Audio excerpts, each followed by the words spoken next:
Work and meditate with a little energy exchange. So I'm going to invite you to, if you're sitting in a chair, bring your feet to the floor. Allow your shoulders to drop down.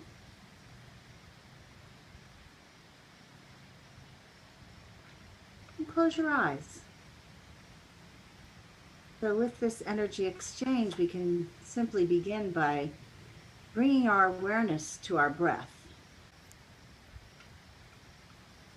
So with your eyes closed, be with the breath and notice how that breath is coming in and out of your body.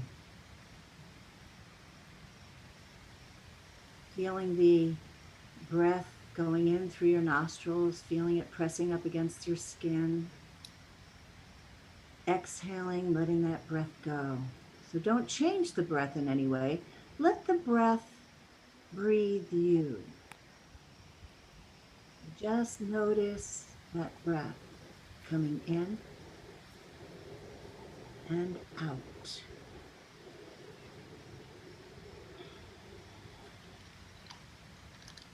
And with the next breath in, breathe in stillness. Exhale, turbulence. Inhale, comfort. Exhale, pain. Inhale, acceptance. Let go of judgment. Inhale, forgiveness. Exhale, grievance. Inhale, tolerance. Let go of anger. Inhale, peace. Exhale, conflict. Inhale, compassion. Let go of sadness. Inhale, joy. Exhale, suffering. Inhale, love. And exhale, love.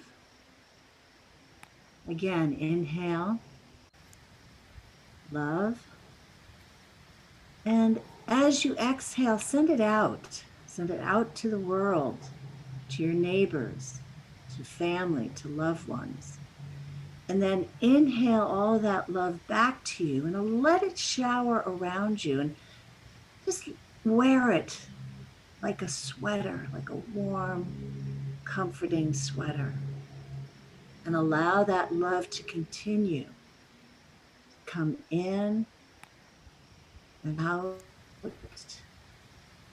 and then let it settle into your heart, allowing that love to expand.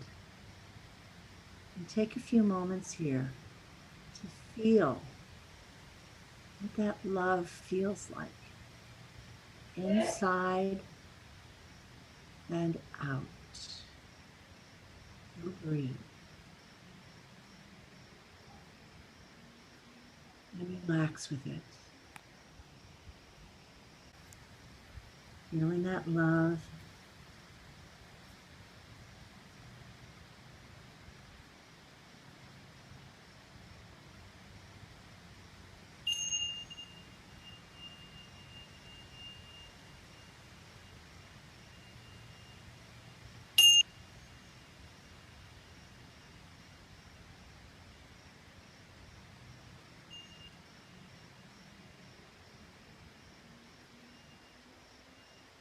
And allow your eyes to gently open.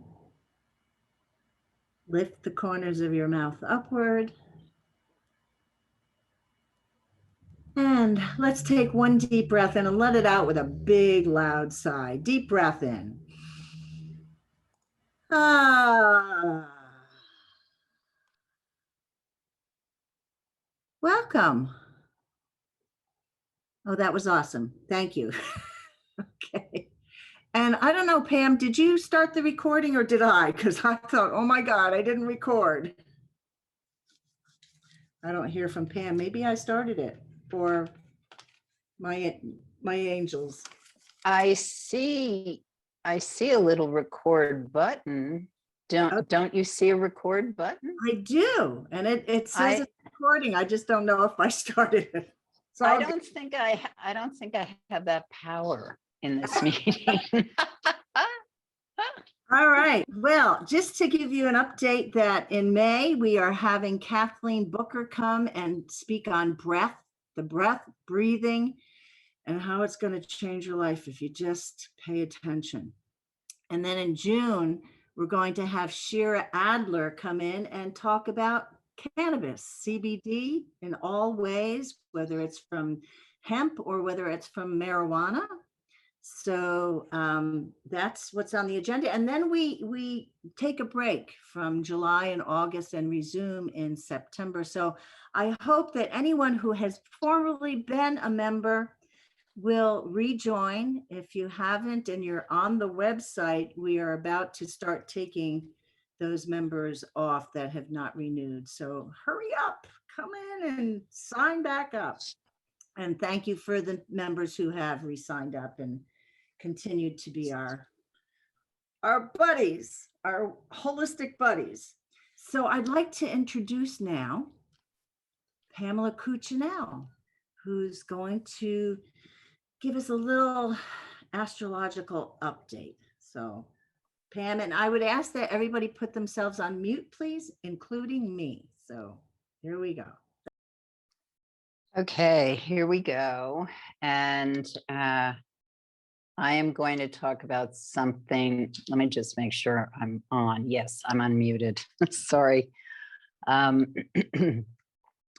what I'm going to talk about, which hadn't been absolutely planned, but I'm going to talk about 1:44 p.m. today in Minneapolis, because that particular horoscope time of when the jury came to their decision before it was announced is absolutely amazing when I look at it in combination with the United States chart. And why that is, well, I probably don't have to really tell you all, but to talk about it astrologically, the moon today is in the sign of Leo, and Leo is linked to the divine child and creativity. And in the United States horoscope of July 4th, 1776, the destiny point is exactly where the moon was when the jurors wrote their decision, 6 degrees Leo and change. And so I believe it's a real statement of where the heart and courage is of the United States to become what its original intention was. Its mythological beat that has never really met the reality of what happens in this country. The other thing that we've been dealing with for quite some time is Neptune is in the sign of Pisces.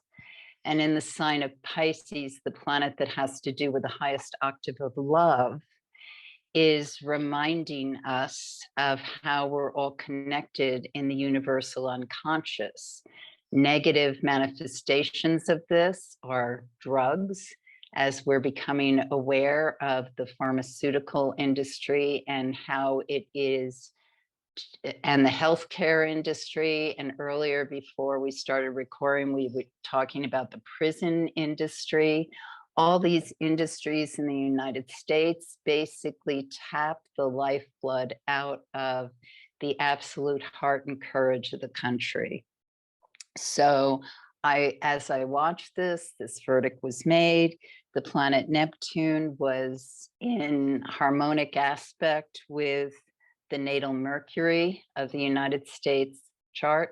Mercury being our children, our communication, how we talk to one another, and a real sign of hope and wisdom is Jupiter has hit the point of the United States moon in Aquarius. And these things happen in the third house of initial education. And a lot of the misses that are happening in this country, in the United States, I'm actually in Mexico, but I'm a US citizen, and I will always love and care what happens in the United States, as I do most places in the world, actually, which is another, well, let me finish this thought, sorry. It's about awakening and bringing wisdom to the education system, because if we teach children to love one another and the actual policies of respect and fairness, it would be a very different United States. And finally, the North Node destiny point transiting is moving over the descendant in the United States chart, which speaks about how we communicate with others, countries, etc. And hopefully this statement of truth and fairness continues to educate and heal the United States and what we need to do as we move forward to make retribution, atonement. We've got to stop being in denial of the sins of the past. And so I have a lot of optimism, in spite of the fact that it continues to cost lives in the United States. But I see a turn in the tide. And as we move towards the full moon in Scorpio, which happens on Monday, that also is touching these points. And the full moon in Scorpio is asking us, how do we merge what we really invest in? So everything we spend money on or support in the United States, how do we do that to really transcend and create better values and better ways of being, and ideally consciousness evolution? Okay, those are my thoughts today. Great. Thanks, Pam. That's crazy, isn't it? It's just Well, amazing. thank you, Minneapolis. Yeah, God bless us all. So, our guest speaker for tonight is Kristin Prevallet, who is, I'm not even going to begin. So, Kristin, I'm just going to offer you the space to tell us exactly. I mean, you're a writer, you're a hypnotherapist, you're a Renaissance woman. No, Kristin, are you still here? Yes. No, I just unmuted. Okay, so I'm going to mute. Although the Renaissance was just such a long time ago. So we have to think of, figure out what the word for that is in the present moment. But thank you so much. I'm so delighted to be here amongst friends, new and old. Pamela, what a beautiful reading. Thank you so much for reading into the chart of this country. And it just is really going to intersect so wonderfully with what I'm going to offer tonight, what you said, your words, particularly this idea of the country needing to really begin the work of reckoning with the past, and that the system as it currently is and currently has been employed against literally people's bodies does And this was the Pamela said, take the life out of the heart and blood of the country. So these ideas of systemic upheaval, systemic change, what does that really mean? Here, the Westchester Holistic Network, we are drawn to this space because we are drawn to the space of healing, the space of holistic healing in particular. Holistic healing in particular has always been a little bit on the fringes of the kind of system. But I think that there is also a kind of responsibility and reckoning that we also have to make sure that we are not perpetuating systemic harm. So one of the things that I have been really, really focused on in my own work, and actually really did make a turn last year, was really to reckon with the possibility that I was in some way perpetuating certain harms and ideas of the system that were causing people actually potentially deeper harm. So I want to actually begin speaking about that, but then also really what this is all about is time. I mean, I know that's what we're drawn here towards, is to talk about procrastination in time. So now the question perhaps in your mind is, what does this idea of systemic upheaval have to do with time? And it is something that Pamela just basically kind of touched on, which is this this system that is in the process of transforming and changing and hopefully coming up to a higher consciousness. Fundamentally, that also means that the way that we have a relationship to time is also changing, right? So that becomes just a question to kind of keep in the back of your mind. But before I really get started, I would love for everyone in the chat, if you happen to be on your computer, what is your relationship to time? Could everyone just contribute a sentence or two? Or if you feel like just writing in a notebook and then speaking, that would be perfectly fine as well. What is your relationship to time?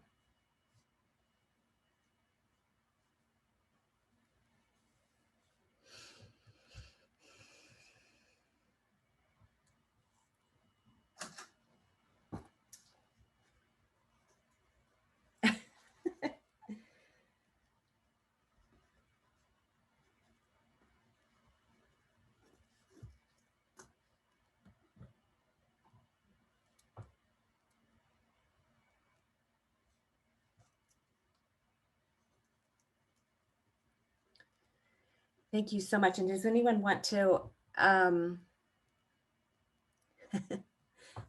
pun was wonderful. It's great. Living a month in a week. Yes. Anyone want to say anything out loud? Any thoughts that are coming to mind that maybe you weren't able to write down? Thank you, Jennifer. Yes. All right. Well, these are wonderful, wonderful responses. Thank you. The idea of there being an inner sense of urgency at all times. I mean, I think that, so many people can resonate with that, whether it maybe depending on what kind of field you're in or whatever, but just that there's that inner sense that there's somewhere always that something always that's something that's supposed to be happening. That inner sense is actually one of the fundamental things that I want to talk about. And the preciousness of it. Beautiful statement of being in the flow. So ego mind does not lie and say, I don't have enough. That's beautiful too. And I think that Jennifer really gets to also what I'm really going to be offering here, is that when we do take a more holistic lens to time, there really is a little bit of a battle between, you're calling it ego mind, I'm calling it capitalism, that says, you're supposed to be doing this, you're supposed to be here. Whereas, you know, in your heart, right, as Pamela was saying earlier, in your heart and soul, that you're fine. You are where you are, and that where you are is okay. And many of us have, you know, brought in elements of kind of a more Buddhist approach to life, in the just be with what is. Those kind of teachings really come up against these notions of time that are attempting to tell us where we need to be, what needs to happen at every moment, this inner, yeah. So let me just thank you all for that. Anybody have any thoughts on that? My capacity to keep up with the chat always leaves me a little bit behind. So one of the ways that I think about the trying to really undo some of the harm, perhaps, that is embedded in some of our more holistic modalities is, I went to one of the certifications that I have as part of my master's in psychology and thinking about life coaching and all of that. And I know some of us maybe have gone through life coaching modalities. But there's this thing that they show us that was developed by a bunch of Harvard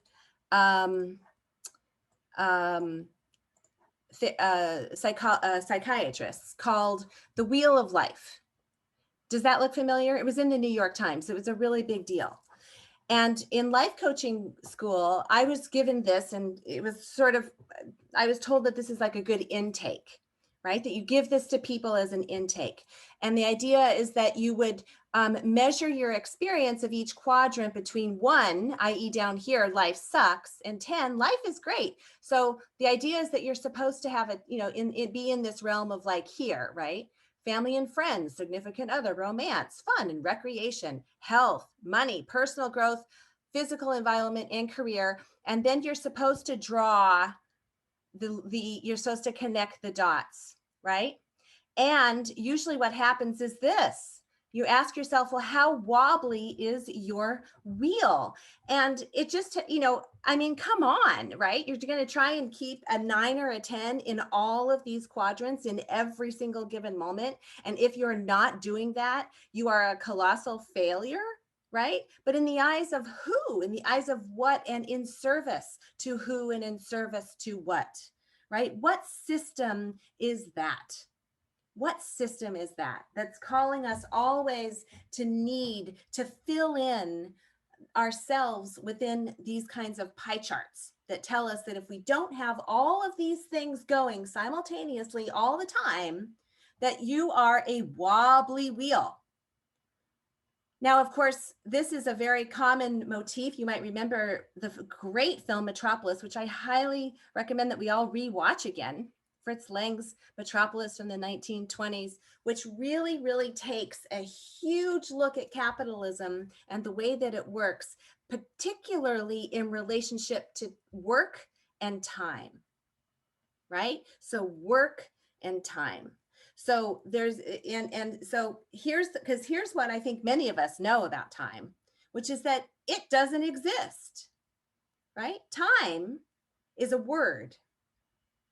Clocks exist. Clocks exist. So you can see that in this beautiful scene, and again, please go watch this film. It's just such an incredible movie. You know, you have a clock that isn't even representing all of the numbers. It's completely arbitrary. But yet you have the kind of worker who's just attempting to keep up with it, right? Putting literally his body in the line of time and trying to control it, right? This is what we're taught, that we have to control time. And why is this cause such stress? Well, because it causes a very wobbly connection to all of these so-called things that we're supposed to be doing in our life. This is a systemic thing that is beginning to unravel, right? There's certain, and COVID time, as complicated as it was, as horribly destructive as it was in revealing the essential workers whose life became this, right? Whose life became this idea of struggling within the constraints of the systems of capitalist time to serve the rest of us, right? Who were able to stay home. And so it all got revealed, you know, as Pamela was saying, and has been speaking about for the past year, really, couple of years, that this is starting to change. This is starting to become revealed. And as it becomes revealed, you know, we are able to begin to start thinking about things differently in order to bring into awareness a different kind of consciousness, a more just and equitable way of being into and among our relationship to each other as creatures of love, each and every one of us. So here's my little manifesto, because I am a poet. Free time, time is not a clock. Time is a river. A river is movement. Movement is energy. Move in time, out of the clock and into the wheel. So I think many of us in this relationship to time, which does not exist except for as a word, as a metaphor, right? It exists as a clock, have an understanding of energy, right? We talk about energy. We're energy healers, we're energy workers. We work with energy on multiple levels, from gardens to artworks to poetry to somatic healing. So this energy is something I think that this group in particular understands to be momentum and circulation, right? That it's it's the movement of the thing that becomes so important to the energy work that we do. And time is very similar to it. You know, time, if time gets removed from the clock, then it becomes a question of energy. And then the question becomes, what is the energy that's present in this moment that's causing me to not do what it is that I want to do right now? It's a much better way to think about procrastination, right? So their word, procrastination, your word, resistance, right? Resistance is energy. Energy is movement. So the question for procrastination is never, you are bad because you're procrastinating, because that just means that you're not living up to somebody else's expectation of who and what you're supposed to be, right? Rather, take that word out of your vocabulary. If you are your clients or people that you know or are trying to work with in their relationship to time are feeling that pressure of procrastination, it's just not a useful word. It's really a derogatory word. It's a labeling word. It just causes shame. Instead, replace that word with resistance. You're encountering resistance in regards to this thing. Resistance is movement. Movement is energy. So where is the movement in this moment? Just that kind of way of thinking, again, get out of the clock and into the wheel, right? Keep it moving. So the invitation that I just want to kind of offer you all tonight, which is probably a reminder for so many of us, is to think about time as an embodied experience. Right? So time, which again doesn't exist, but it's a useful word because we all know what we're talking about when we say it, right? But instead of thinking about it as a clock or as a calendar or as a to-do list or as a place where you need to be in regards to this, instead, embody it. Who am I in this moment, in my body, feeling this feeling of resistance in regards to this thing that I need to be doing now? An embodied experience of your body moving through space using breath, footsteps, music, measure, and movement. So time is simply a way of measure, right? It's a measuring, and a metronome is a measure. See, you know, a mantra is a measure. This is why mantras are so powerful, because they bring us into a mythical time, into a different relationship to time that's circular, That's a wheel. Time is measure. Time is simply movement. Time is one foot in front of the other. Time is the waves moving into and out of the shore, ebbing and flowing. Time are the clouds moving across the sky. Time is the sun moving across the sky into the night moving into the day. And so when you begin to embody time and develop that inner sense, which I think many of us maybe have, but begin to find really language for it and practices around it, then you know that whenever you're feeling stuck, whenever you're in a place of not being able to do something that you really want to do, that it's breath, footsteps, music, measure, and movement that put you into the wheel, out of the clock and into the wheel. And so here's just a little reminder, right? That if you're in the slog of time, and this is just for, I try and reiterate this to my child, right? It's such a wonderful message to just even be able to give to kids, because they are just so stuck in the slog of time, you know, caught by the pressure of it, doing 10 things all at once, feeling like you're having to always live up, not just live up to someone else's expectations, but really literally spend your day doing what somebody else told you that you need to do. That's part of the larger system of workers, right?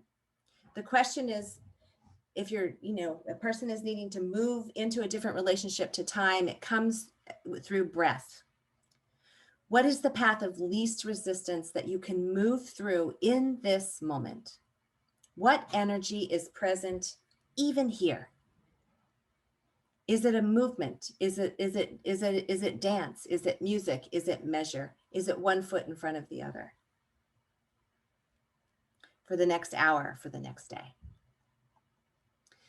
So just an invitation that we can just sort of close your eyes, come into your body, into your space, wherever you are now.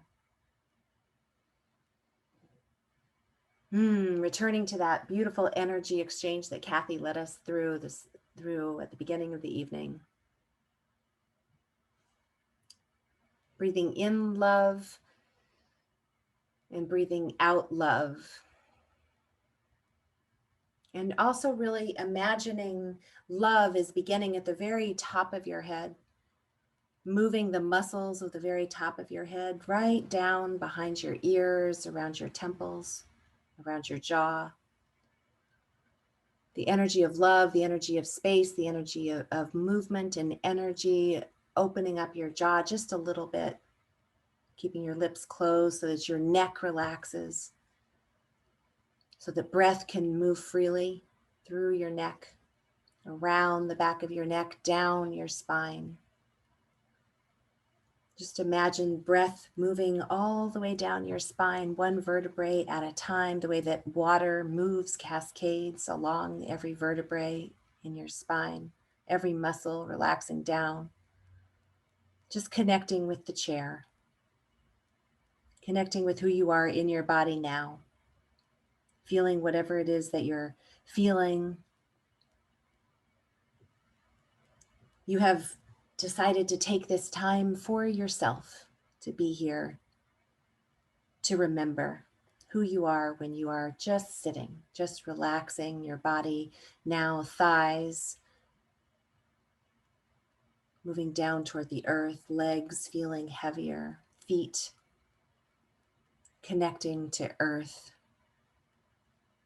So your feet are connected to the earth simultaneously as the very top of your head is connected to all of the space that surrounds you.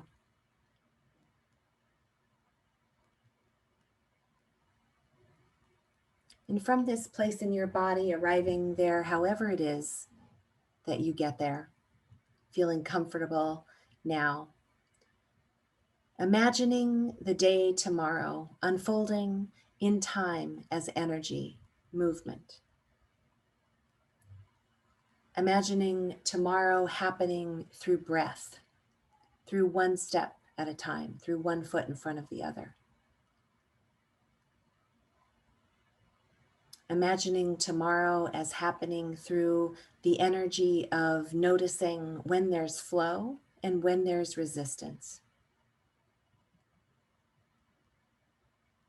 And knowing that there is an ebb and that there is a flow, and that you can be like water, be like breath as you encounter any resistance in your day.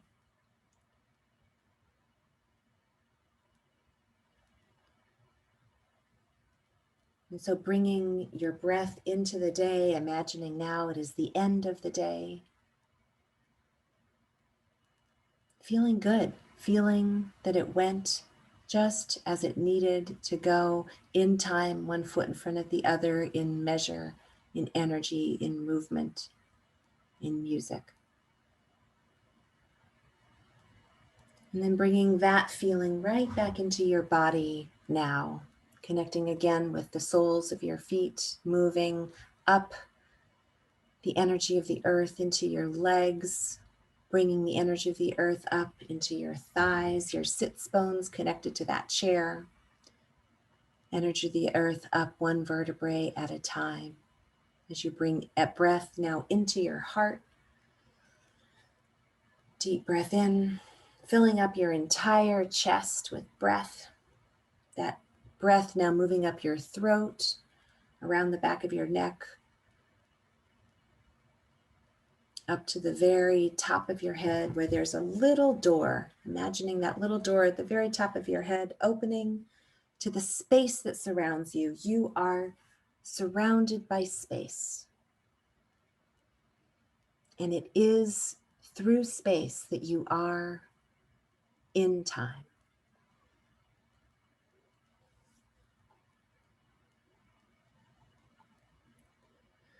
So just opening up your eyes, bringing that, just whatever thoughts you're having, whatever awareness, to my new and improved life wheel.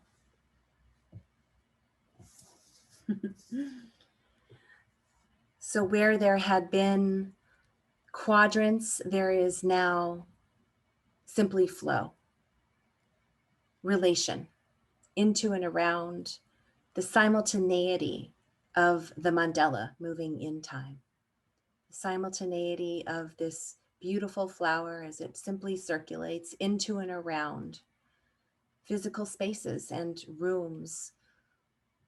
The abundance that you have in your life that has nothing to do with money or isn't just about money. Touch. This can be touch of animal, touch of self. Joy, breath, sleep, light, creativity, purpose. Body, mind, radical self-love, nourishment. Social, community, action, compassion, justice, and nourishing family and friends. And of course, this is not a comprehensive list, and I hope that you will feel free to add in your own. What are the energies into and around that we circulate when we're thinking about time as energy, time as movement?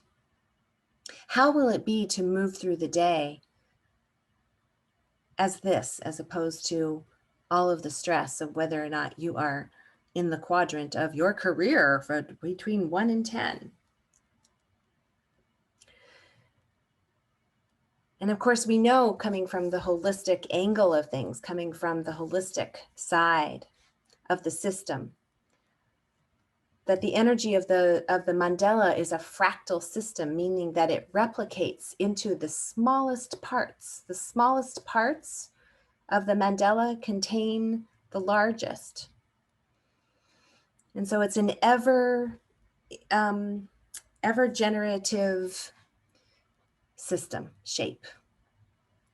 And this is what time is as well.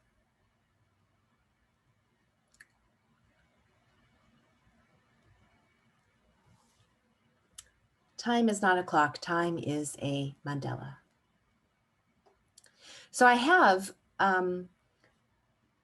as the kind of offering that I bring in, what inspired Kathy to ask me to speak on this, is a self-study course through a site that I am fostering in community called Transpoetics.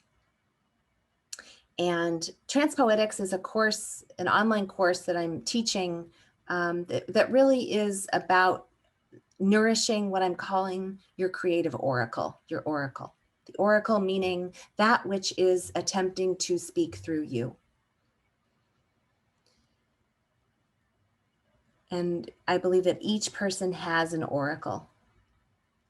And so the Transpoetic site is just a way of, it's an online course, it's a community, it's a monthly meeting, it's some different classes. Anyway, this River of Time online course is one of the offerings on that site, which I will happily offer to all of you, because what happens next is that you take around an hour to really do a download of your entire life into and around these different ideas of the mandala. And then we work on actually structuring, coming up with a system that works with the mandala to structure your time into and around these energies. So there actually is a time management system and some worksheets and things like that that I have in the course, which I'm happy to offer to any of you who are here and are interested. So that is what I would like to offer for the evening, and happy now to hear anyone's thoughts or questions or challenges or. Kristin, I really appreciated the difference between that first diagram of saying, you know, from 1 to 10 in your life, and the wobbly wheel that showed up, which I would like to try it to see what my wheel looks like, and the comparison to the mandala. And as I'm looking at the mandala and I see all the things that are around it, and I'm thinking, oh my goodness, what I'm visualizing now is a kaleidoscope that, you know, if you just turn that wheel, it's going to change. And life changes every day, every moment.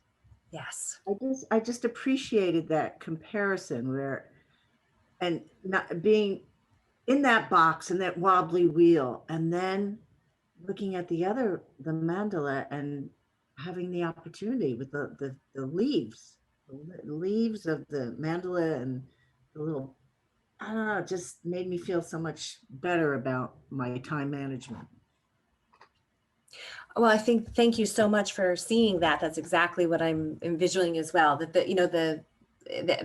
I need like a videographer or something to make that moving all the time, because that is the idea, that all of those things are just every day you're into and among relationship with all sorts of different energies. And those are some of the ones that I think correspond to the quote unquote life wheel. But it certainly is this idea of momentum.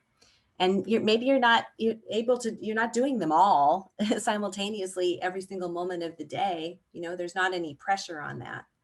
It's just a circulation. I love the kaleidoscope imagery. It's beautiful. Hey, Haven. Hi. So nice to see you. Yeah. So I had a little trouble getting on at first, but I'm the person who wrote that I'm compelled by an inner sense of urgency at all times, if you remember from the chat.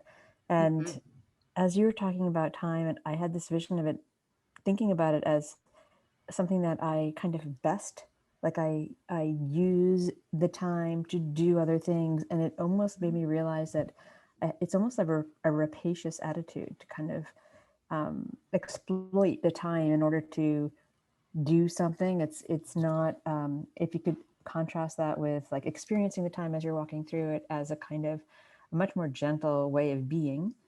And to me, I just had this kind of flash, like, oh wow, I've been really sort of, I don't know, like a supremacist or something about my own time or something. Like I exploit it. I'm using it. And so thank you for that way that for somehow through what you'd said, I had this image like, oh, I couldn't understand that I had been using time in a way that sort of, exploitive is the best word I can come up with. So thank you. That is so interesting to think about it that way, because I think that in my work with people who are suffering from the inner labeling of procrastination, which is an embodied word of shame in this culture, part of that part of that embodied shame does have to do with the attempt to control things that are uncontrollable. It's really difficult to control things that are invisible. It's really hard to control time when time doesn't even exist. And so the idea of exploiting it, again, what I would just say to you, Haven, is that what you're suffering from is not, is an embodied, something learned, but you've learned it as a cultural body, who you are in this culture of capitalism. Mm-hmm. And so it's not less about you personally than it is about what you have embodied, what you have learned. And as we are doing this hard work of systemic upheaval, of disembodying capitalism, right? Or at least disembodying the toxic parts of it, one way of thinking about that really is how am I embodying these ideas in ways that are causing me harm and Mm-hmm. causing harm probably to others as well, because then it perpetuates a system of harm. So thank you very much for that, for those ideas of supremacy as coming through that relationship to the attempt to control time. Yeah, to be productive. Yeah. And productivity is another one. Yeah. Yeah. So we have these labels, right? Productivity is another one. These ideas of action, how are you going to take action? How about instead of taking action, we just ask the question, what is the path of least resistance into this moment?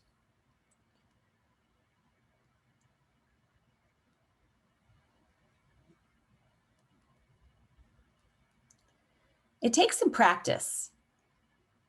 And I think that maybe those of us who are in this relationship to time already can testify to that. I mean, I certainly can think about a relationship to time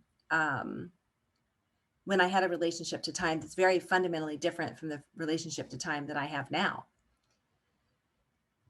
And it was not an overnight kind of change. It wasn't something I learned overnight. And I think there's so many ways of practicing it. But, and I'm wondering if anyone else, since this is a holistic community, has any other ideas about procrastination or how you work with clients who are suffering in this way with control. The other thing, of course, that we're up against is perfectionism. Procrastinators certainly also have a tendency to really be perfectionists. So time begins to get very wobbly. Not because it's not just trying to control time, but also trying to control whatever it is that is needing to be done. Which isn't to say that things can't be done exquisitely or beautifully or amazingly and maybe even correctly, but it is to say that if that is causing harm, if it's causing suffering, then what needs to change? Kristin. Hi, Beverly. Hi. This was really great because I never thought about time in terms of energy, even though I worked in energy and think in energy, but I never equated time in terms of energy. The question I have for you is, so I had a tough couple of years and now things are easier, but in the morning I get up, I related to what Haven said, this sense of urgency. Mm-hmm. My sense is that I'm going to be late for something. Mm. or that I forgot something. And I wondered what the best question was to ask myself to shift that mindset. That's wonderful. I think that, I mean, when that happens to me, I know exactly what you mean. And I think, who's asking this question? Like, what ghost is that? You know, I mean, it's almost as if we are in some way, you know, it's like Invasion of the Body Snatchers or something. That's what the Fritz, you know, if you watch the Fritz Lang's Metropolis, you'll see it's really this incredible sense that our bodies have been quite literally kind of taken and put into these kind of roles, these, you know, into which we have to conform to these ideas of time. And so these ideas of, I got to be somewhere. What's next? You know, what can I do now? I didn't do that right. These thoughts are not your thoughts, Beverly. These thoughts are the thoughts of capitalism. And as energy people, we can really identify, like when we are the monkey mind, right? The monkey mind, I would argue, is not just the monkey mind of our own kind of thoughts, but it's a larger systemic consciousness. It is a systemic consciousness that's going na na na na na na na na, and I think about them as barnacle, like as ghosts, quite literally, as I don't need to be in the presence of these ghosts right now. This is not real, right? They're illusions. They're not real, especially if you don't have anywhere to go. I mean, this happens on Sundays all the time, right? Sundays, it's like, okay, you know, I wake up and I think I'm going to intentionally take Sunday off. I'm not going to turn on the computer. It's very, very difficult, right? To move through the day without the thought of, oh, I got to do something. What's next? Well, I better go here. I better go there. I got to get this done. I got to get that done. I got to prepare for Monday. Very difficult to just be in your body, moving through the day and taking on the energies. The energies really come out. There's a lot of demons that come out when you have unlimited free time, like on a Sunday or something. Do you know what I'm saying? So Yeah, Beverly, well, yeah. go ahead. Sorry. All right. Well, as soon as you asked the question, you know, you said, who is asking this question? And you know, I've been talking to, I'm very close to both of my daughters, but one in particular. And Bonnie's a teacher and she's going through all this, and she's going to graduate school, she's teaching, she's writing papers, she's tutoring and all that. And I talked to her last night before I went to sleep, and she was communicating all this to me.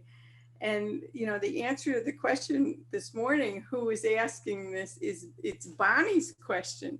It's not mine. In other words, I'm taking on her energy, which is a significant thing to realize.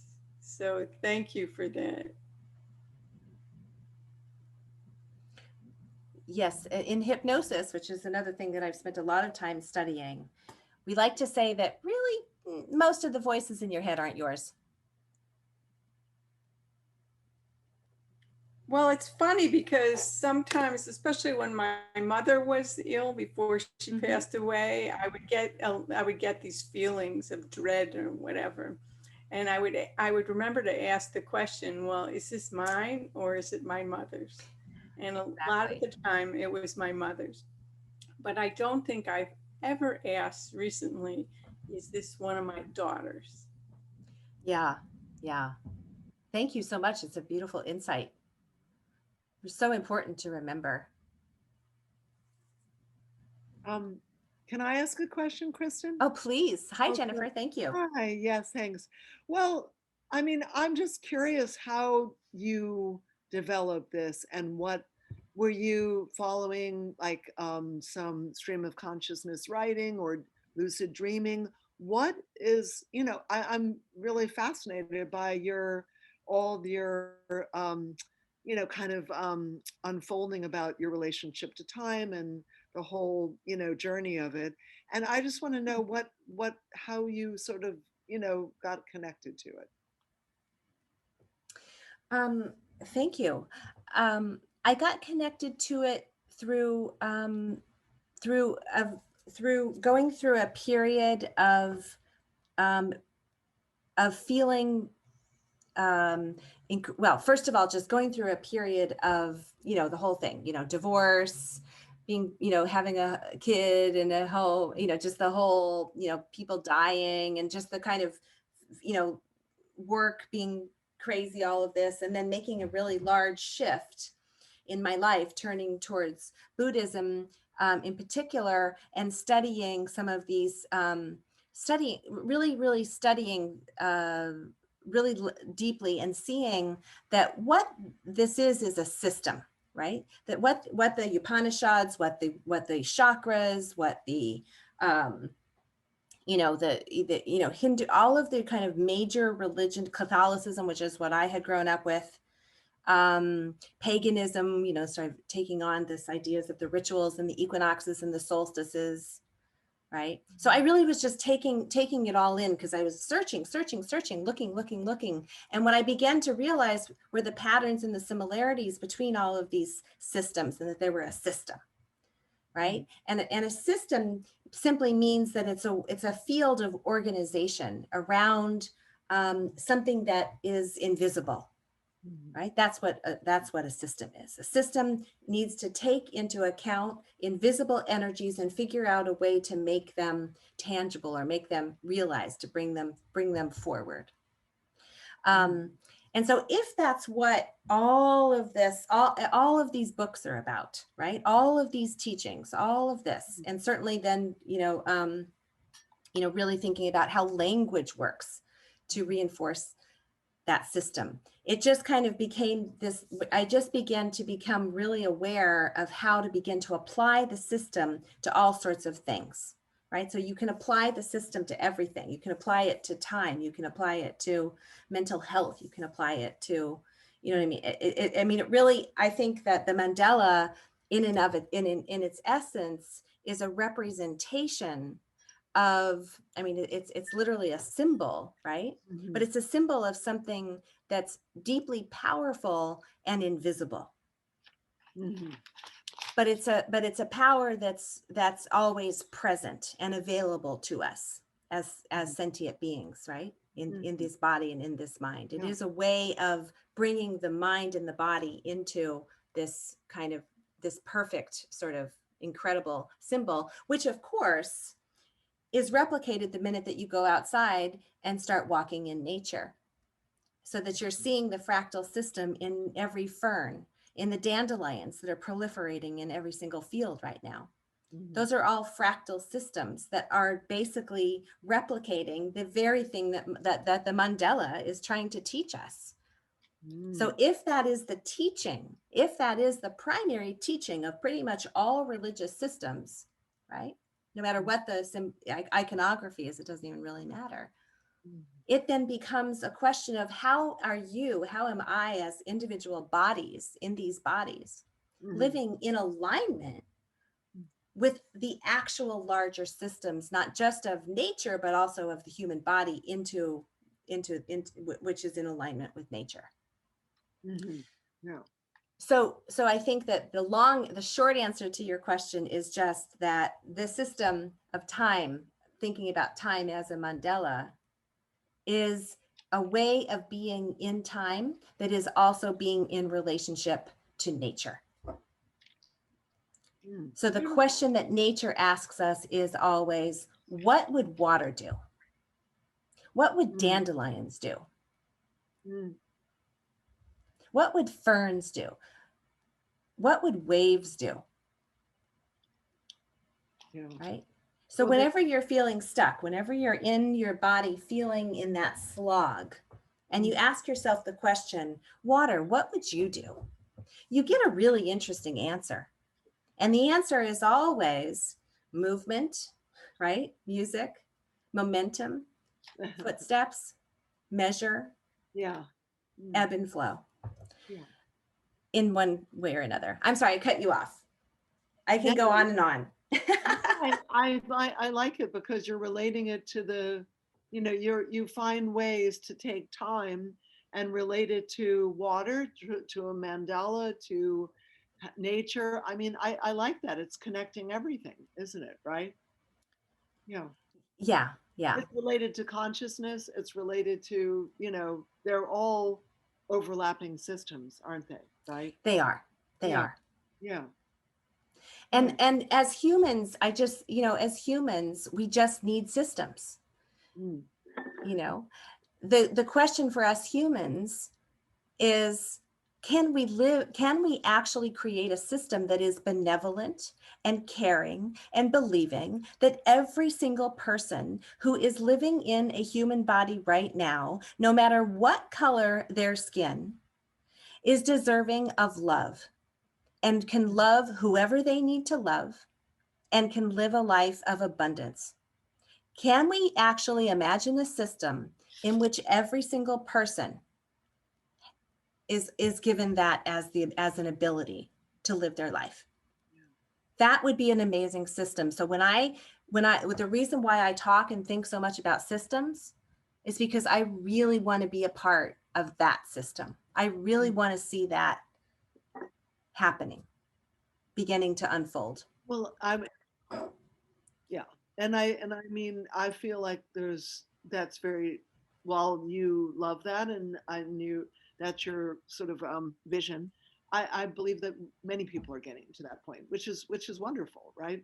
That our old system doesn't work, and the new way of, or a new order and a new earth is unfolding, because we saw that the other one it was not only antiquated, but it also was serving so few people, right? Yes, and causing harm. Yes. Yeah. Yeah. Yeah. That's wonderful. Well, I mean, I find it very interesting because I felt your presentation was very simple, but it had so much. I really enjoyed it. Thank you so much. Yeah. Yeah. Well, thank you. I really appreciate it. Thank you. Thank you. Cynthia has a question, Kristin, on the chat. Oh, the counterpoint, right? Because I actually know the answer to that question, right? What is the counterpoint to capitalism? Me and Karl Marx, we go way back. So to me, I will say that even though I think that capitalism, the way that it is right now manifest, is extremely toxic and breeds greed and breeds a kind of competitiveness, which is not useful to the direction of the larger sense of consciousness that we are, as Pamela has been speaking about, hopefully moving towards.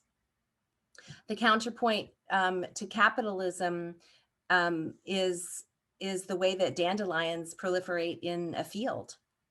So the question is not about abundance or money or demonizing money or saying that this is bad and this is not good. The question is just, what is taught? Why do we have to live in a system that has to deny and actually blatantly keep people from living out their true potential and their highest self? That would be the counterpoint to capitalism. And the thing is that let's not even call it a counterpoint. Let's call it a better capitalism. Because the thing about capitalism is capitalism actually really is about accumulation, right? It's about and abundance and all of that. That doesn't necessarily have to be a bad thing, right? That does not have to be a bad thing. So I'm not saying, oh, we have to, I mean, I can be convinced about socialism. I can be convinced about all sorts of things, but I will say that, I've traveled around the world, and I think that there are some good things about what we've got going on here. I just want everybody to have access to those good things. Or at least I don't want people to be so blatantly oppressed, right? By my ability to accumulate abundance. My ability to accumulate abundance should not directly oppress other people. That's not the kind of system I want to live in. So therefore, I would just say that, again, the antidote to capitalism is just better let's all, can we just do capitalism, but do it better? Can we just do it so that everybody has equal opportunity to actually to live the life that they want, that they want to lead? I don't, I don't really 100% know. I'm not a political theorist per se, but I do think that the dandelions have it right.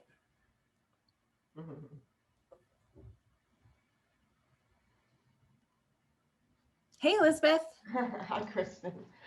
I'm just getting this vision. It's really helping me. So it's just what I'm getting. But I'm now seeing time as like a dance. And I just can reframe how I start my day and how I move through my day. And I like that. It feels good. It feels very fluid and beautiful. Exactly. Yes. Dance through time. Dance and yes. And actually one of the most powerful dances is when you're feeling the slogs of depression. Dance through that. Just one foot in front of the other. What is the movement of that?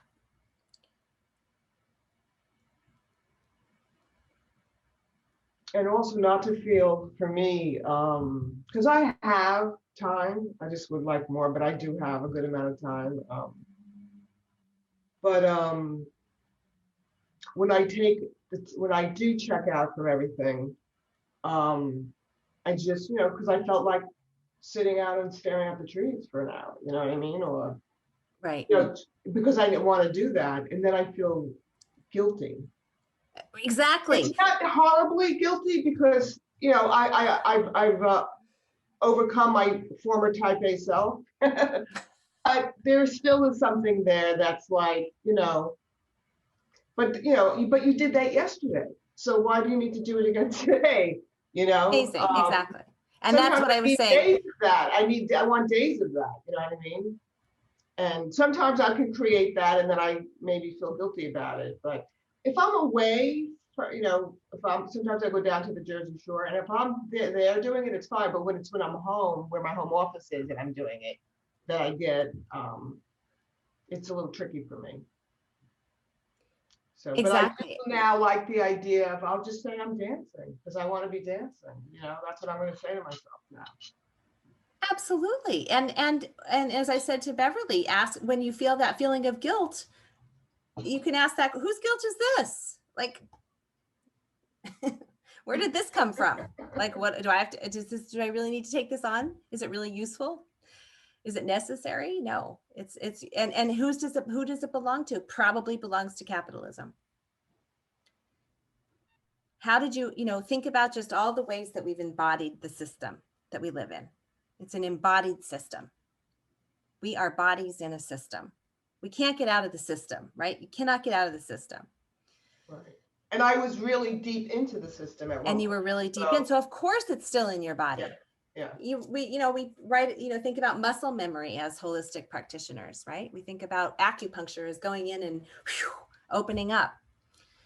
So let's do a little bit of acupuncture on some of those pressure points of what we've embodied in this system, and begin to reimagine what reality can look like now that we don't have to live inside of little quadrants of, little pizza box quadrants of what somebody else's life wheel is supposed to look like.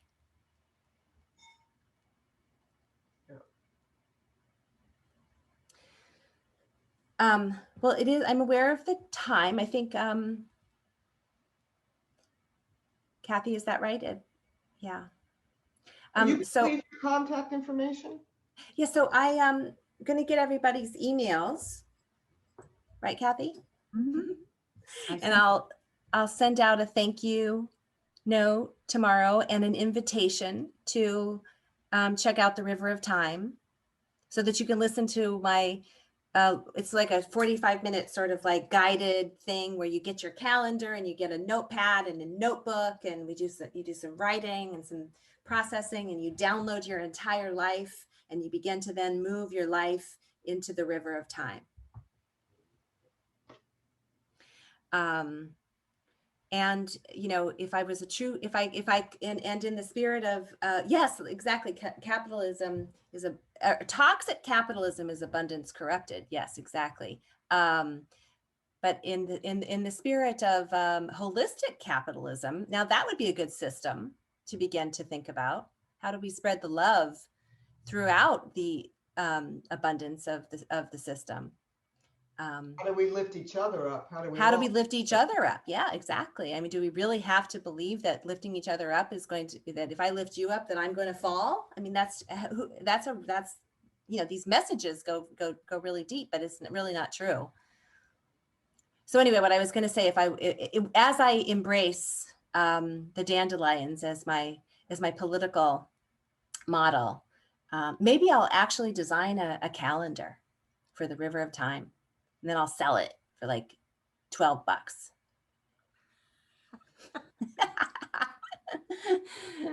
I'll buy it. And you'll all buy it, and then I'll leave with $100, and that's amazing. That's how dandelions work. And I will be also sharing, when I write to you, a recipe for dandelion cake, because they are everywhere, and they are such a gift. So Kristin, your email or your Transpoetics, it's transpoetics.com or? Yes. My website is transpoetics.com, where you can find out more about the Oracle of Transpoetics, which is the Oracle that I'm holding. And then what I do is, you know, just facilitate the Oracle that you are holding through your creative process. So that's what I do on transpoetics.com. And the community site that I have through that. And that's a whole other conversation. But I want to thank you all so much for joining me here, friends from near and far. And yes, I'll look forward to being in touch with everybody, and I'll send everybody an email and some links and stuff. So I hope that you have a wonderful night. I hope that you feel the energy of the evening and move with it in whatever way feels right, including if that means going to bed whenever you want to go to bed. There's really nothing that you need to do. Thank you, Kristin. There's a lot more thought to go into this whole topic. It's like, what? We have to leave now? But thank you. Yes. Thank you for everyone who showed up tonight. And we'll see you in a month talking about breath work. All righty. It's all connected. Thank you so much. Thank you. Bye, everybody. Thank you so much. Bye-bye. Thank you, guys.